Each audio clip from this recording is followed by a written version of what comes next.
Почему моя герань так слабо цветет?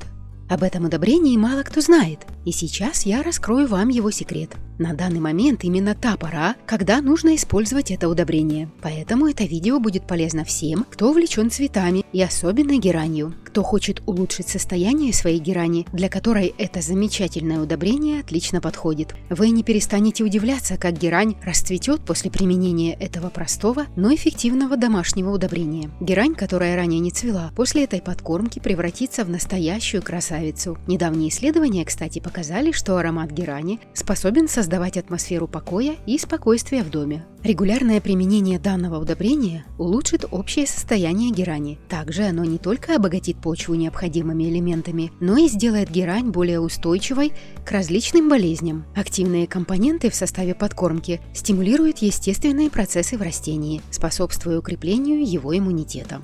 Кроме того, регулярное применение подкормки оказывает благоприятное воздействие на цветение герани. Цветение становится более обильным и продолжительным, радуя вас красочными соцветиями. Этот результат особенно будет заметен после нескольких циклов применения удобрения. И еще важно помнить, что уход за геранью включает в себя не только подкормку, но и несколько других ключевых моментов, например, таких как регулярный полив для поддержания оптимальной влажности почвы. Герань предпочитает умеренное, но регулярное увлажнение, избегая избыточной влаги, которая может привести к гниению корней. И оптимальная температура также имеет важное значение. Важно сохранять стабильные условия тепла, избегая резких перепадов температур. Герань любит светлое место, поэтому обеспечьте ей достаточное освещение, избегая тени и слишком яркого солнца. Итак, давайте перейдем к подкормке для герани.